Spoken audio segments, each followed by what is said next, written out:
레위기 공부 세 번째, 오늘은 소재에 대해서 말씀을 나누도록 하겠습니다. 지난주에 번제에 대한 말씀을 나누었는데요. 하나님께서 이스라엘 백성들을 구별하시고 구별하신 증거로 그들을 정결케 하기 위해서 레위기 말씀을 주시면서 시작부터 번제를 주셨습니다. 번제는 짐승을 완전히 태우는 것이다, 그렇게 말씀을 드렸습니다. 완전히 태운다는 것은 하나님께서는 전심으로 그리고 완전하게 그리고 온전하게 드려지는 그 제사의 향기를 받으신다, 그렇게 말씀을 드렸습니다. 오늘은 소재에 대해서 말씀을 드리는데요. 하나님께서는 구별된 이스라엘 백성들에 대해서 말씀을 주시면서 제사부터 시작하십니다. 우리식으로 말하면 예배부터 시작하신다는 것입니다. 하나님의 자녀로 구별되었다는 것은 예배가 일단 기본입니다. 예배를 떠나서는 하나님의 자녀다, 이렇게 말할 수 없다라고 하는 것이죠. 우리가 그러므로 예배를 정말 중요시 여기야 할 이유가 바로 거기에 있습니다. 오늘은 소재에 대해서 말씀을 하시는데요. 소재도 오늘 1절에 강조가 되는데 누구든지 소재의 예물을 여호와께 드리려거든, 이렇게 시작됩니다. 이 말은 소재 또한 자원하는 마음으로 드리는 것이다, 이런 뜻입니다. 번제, 소재, 모든 제사가 동일한데요. 기쁨과 자원하는 마음으로 드려지지 않는 제사는 하나님이 기뻐하지 않는다, 이렇게 말씀하고 있습니다. 우리가 사도에서 보면은요, 이런 말씀이 있습니다. 순종이 제사보다 낫고, 이렇게 말씀을 드리죠. 의무감으로 형식적으로 그냥 제사만 드리면 되느냐, 참여만 하고 앉아만 있으면 되느냐, 그것이 아니라는 것입니다. 이 말의 뜻은 자원하는 마음으로 자발적으로 우러나서 기쁨으로 하나님께 드리는 것, 그 제사를, 그 예배를 하나님이 받으신다, 이렇게 말씀하고 있습니다. 그래서 제사는 자원하는 마음으로 드리고 감사하는 마음으로 드려야 한다, 이것입니다. 소재는 곡물로 드리는 제사입니다. 번제는 무조건 살아있는 짐승으로 드리는 제사이고, 소재는 곡물로 드리는 제사인데, 이 말은 하나님께서는 피의 제사만 받는 것이 아니다라고 하는 것이죠. 그런데 곡물 제사에는요, 이 소재에는 세 가지 종류의 소재가 있습니다. 첫째는 요리하지 않은 상태로 드려지는 소재가 있고, 두 번째는 요리한 상태로 드려지는 소재가 있고, 세 번째는 첫 열매로 드리는 소재가 있습니다.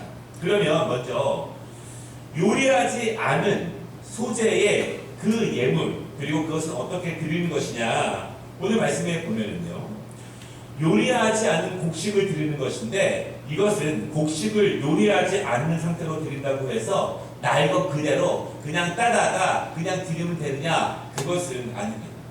여러분, 지난주 번제에 대해서 보았지만 항상 준비하는 것이 훨씬 더 오랜 과정이고, 하나님께서는 준비하는 과정 가운데 그 모습을 보신다, 이렇게 말씀을 드렸습니다. 소재 또한 요리하지 않는 그 곡식을 드릴 때에도 준비가 중요합니다. 1절 말씀에 보면은요, 고운 가루로 드리도록, 이렇게 말씀하고 있습니다.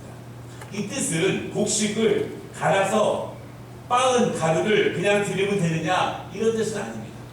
이 고운 가루 할 때 고운이라고 하는 뜻에 어떤 뜻이 있냐면 가장 귀한 것, 가장 고귀한 것, 그 뜻이 있습니다. 우리가 번제를 드릴 때 흠이 없는 짐승을 드려라, 이렇게 말씀하지 않았습니까? 그 흠이 없도록 온전하게 길러야 되고 자세히 살펴야 되고 제물을 준비하는 데 많은 정성이 필요하다, 이 말씀처럼 고운 가리를 드려라, 이 말은요, 번제는 가장 귀하게 준비되어야 하고 그것 중에서도 제일 좋은 가루를 드려라, 이렇게 말씀하고 있습니다. 여러분, 곡식이라고 해서 다 똑같냐? 그렇지는 않겠죠. 질이 좋은 것이 있습니다. 또한 그 고운 가루를 만들 때에도 거친 가루가 있고 정말 고운 가루가 있지 않겠습니까?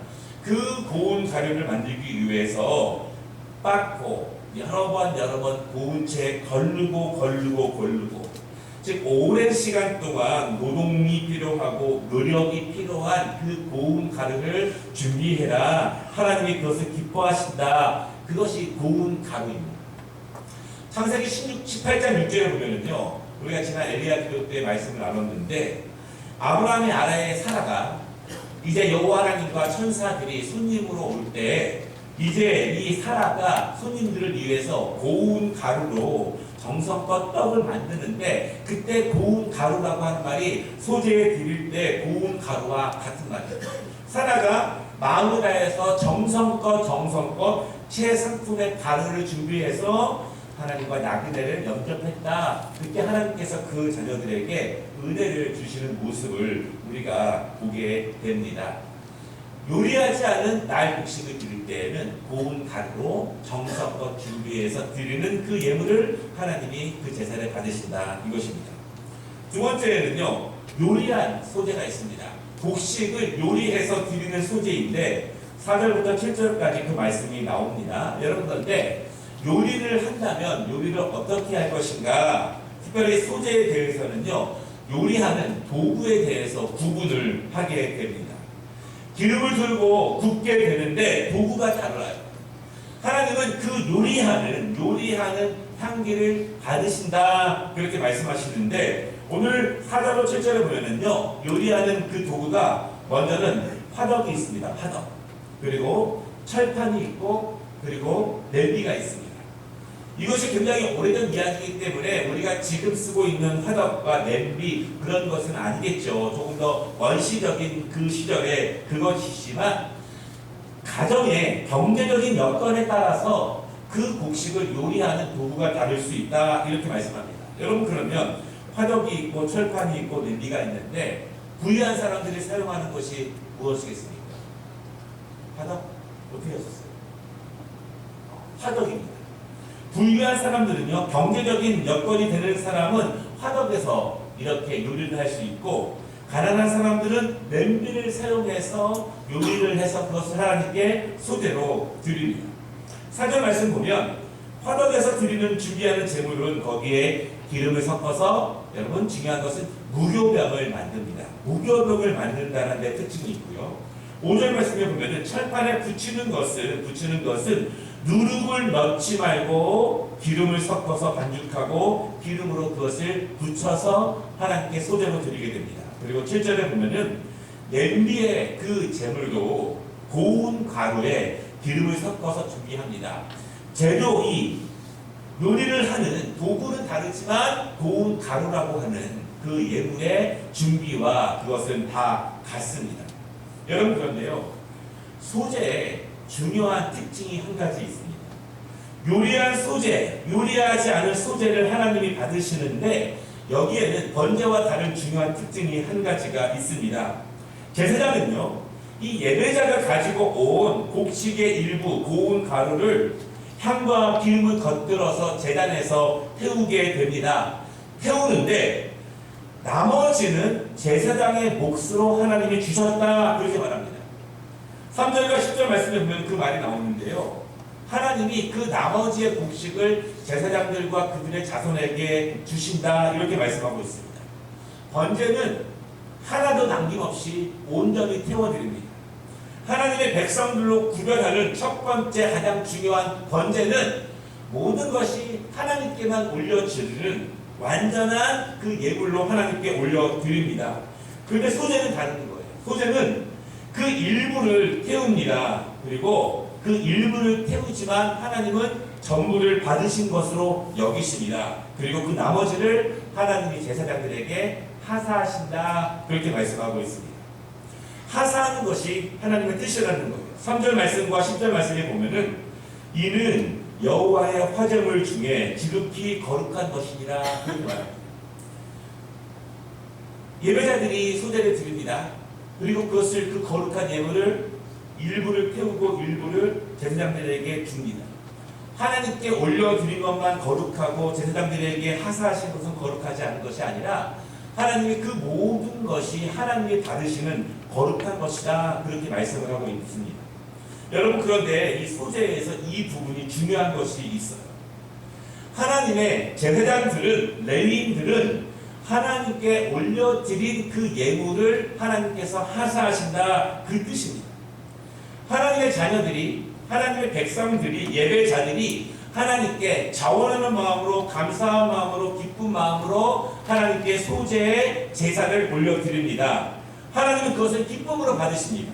그리고 그 일부를 제사장에게 주신다라고 하는 것입니다. 여기서 중요한 사실은 하나님의 자녀들이, 예배자들이 제사장들을 먹이는 것이 아니라 먹이시는 것은 하나님이 먹이신다는 겁니다. 예배자들은 하나님께 전심으로 올려드립니다. 여기까지. 그리고 하나님이 하나님의 제사장들을 먹이신다는 거예요. 이 점이 왜 중요하냐면, 여러분, 우리가 이 구약의 말씀을 계속해서 보지 않습니까? 이것이 왜 중요하냐면, 제사장들은 하나님이 먹이신다는 사실을 믿어야 되는 거예요. 제사장들은 하나님이 하사하시는 것만 받는 것으로 분명히 믿어야 되고, 그것이 제사장들의 철칙이라는 것입니다. 그러므로 하나님의 일에 더욱더 충실해야 한다는 것입니다. 만약에 예배자들이 제사를 드리는 사람들이 먹인다, 제사를 드리는 사람들이 많이 소재를 드려야 그 제사장들이 먹을 수 있는 것이 많다, 이렇게 믿게 되고 이렇게 살게 되면 사람들을 의식하게 되는 거예요. 그리고 하나님께 집중하는 것이 아니라 사람들에게 충성을 하게 됩니다. 여러분, 이것이 거짓 선지자들의 특징입니다. 이스라엘 백성들이 망했을 때, 그때는 항상 예배가 사라지게 됩니다. 제사가 사라지게 돼요. 이스라엘 백성들이 성전에 나와서 제물을 드리지 않습니다. 그럼 어떻게 되죠? 그러면 제사장들이 아무것도 할 수 있는 것이 없게 돼요. 그러면 어떻게 됩니까? 사람을 의지하게 됩니다. 사람을 의식하게 됩니다. 수많은 거짓 선지자들은 이렇게 사람을 의지하게 되었습니다. 하나님의 백성들은 자원하는 마음으로 하나님께 온전하게 소재를 드립니다. 그러면 하나님이 받으시고 그 온전하신 예물을 소재에 있는 것처럼 하나님이 분명하게 뜻에 맞게 구분하신 거예요. 여러분, 오늘 말씀을 레위기라고 말씀드렸죠. 이스라엘 백성들이 애굽에서 나온 지 얼마 안 됐을 때예요. 얼마 안 됐을 때 하나님은 레위인을 구별하셨고 아론의 자손들을 통해서 제사장의 직분들을 구별하셨습니다. 그들에게 처음부터 법을 주시는 거예요. 법이 정해지지 않으면 애매모호하게 됩니다. 좋았을 때에는 소재를 드릴 수 있지만 나빴을 때에는 드릴 수 없는 거예요. 하나님은 분명하게 이 제사의 법칙을 이스라엘 백성들이 광야에서 나와서 본격적으로 광야 생활을 시작할 때 그 법을 분명하게 주십니다. 여러분, 그런데 소재 예물이요, 요리해서 드리는 것과 요리하지 않는 그 소재에도 하나님께서 정결과 부정으로 구별하신 재료가 있습니다. 천과 물이 조금 달라요. 11절과 13절에 보면요, 이 소재를 드릴 때 금지하는 물질이 있는데 그것은 누룩과 꿀을 금지하십니다. 넣지 말라, 이렇게 말씀하십니다. 그리고 무엇을 넣냐면 소금을 첨가하라, 그렇게 말씀합니다. 소재로 드릴 때 소금은 첨가하고 누룩과 꿀은 금지하신다는 거예요. 그러면 반드시 소금을 첨가하라, 13절에 말씀하고 계시는데 그 소금을 첨가하는 이유가 이렇게 말씀합니다. 내 하나님의 언약의 소금이다, 그렇게 말합니다. 번제를 드릴 때에도, 소제를 드릴 때에도 소금을 넣습니다. 여러분, 그런데 당시에 고대 근동에서는요, 계약을 맺고 언약을 맺을 때 같이 음식을 나눠 먹으면서 그 계약이 성립된 것을 함께 축하합니다. 그때 중요한 것이 함께 소금을 넣어서 그것을 같이 먹는 행위가 중요한 계약이에요. 제물에 소금을 뿌린다, 이 의미는 하나님께서 이 예배자와 하나님이 언약을 맺으시고 하나님이 약속하신 은혜를 주시고 소금이 첨가된 그 예물을 하나님이 기뻐하신다, 이 뜻이 소금을 넣어라라고 하는 것에 분명하게 담겨져 있습니다. 그러면 왜 누룩을 금하라고 했을까요? 여러분, 저는 해본 적이 없지만 누룩을 사용해서 빵을 만들려면 시간이 좀 걸리지 않습니까?